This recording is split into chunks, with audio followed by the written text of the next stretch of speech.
Hey guys, just another little video.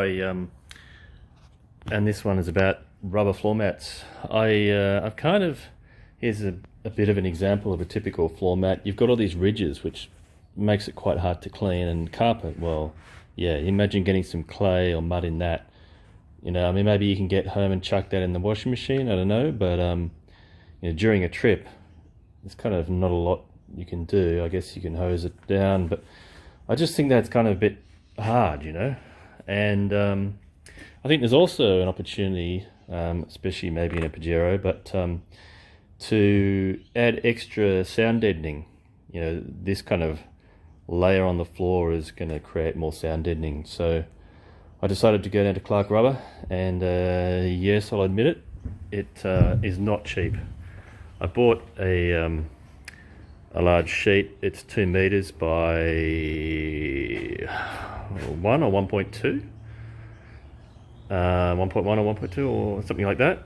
$200. This one is going to go for the passenger footwell, this section here, so I will have that chunk left over.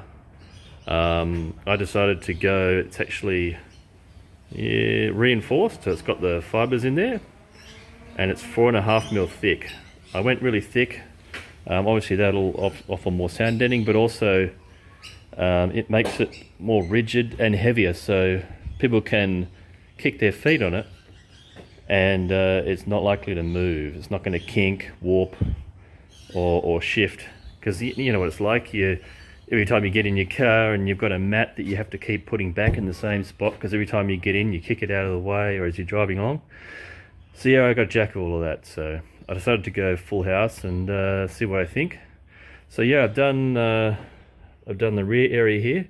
As you can see, I've gone a fair way under the front seats. That one's all the way forward, this one's all the way back. So obviously if people, you know, put their feet under, also it's extra sound deadening. And I've got the back seats out at the moment, but so yeah, I think what I've had something similar to this before, and what I do is most of the time I can just get a banister brush, you know, like your dustpan brush. Just get one of those brushes and you can actually just brush it clean.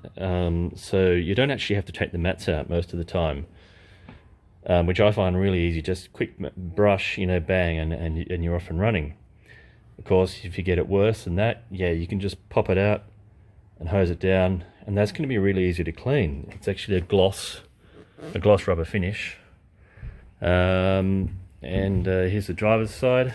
This one was quite a lot of work to get right. I've decided to go up here for now, and the seat can go forward and back and it doesn't create any problems.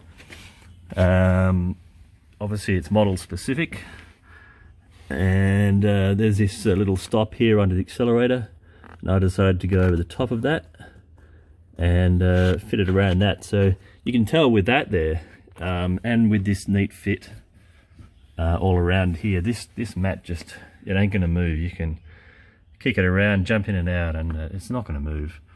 I decided to, in line with the extra sound deadening approach, I've gone as far as it was practical. It was a lot of work to just get it this far, just sort of pulling it in and out. I learnt from doing this that I should make a cardboard template. So yeah, that goes all the way down. And so when I did the back one here, I made a cardboard template, which is gone somewhere. But anyway, I made a cardboard template, and that was a lot easier. So I got the template pretty close, and then I transcribed that onto the rubber. I did make a couple of little errors, so you got to be careful. This stuff's so expensive, you aren't gonna just go and buy another one. But yeah, it's gonna do the job, and it'll be interesting to see how much sound deadening it gives as well. Alrighty, see ya.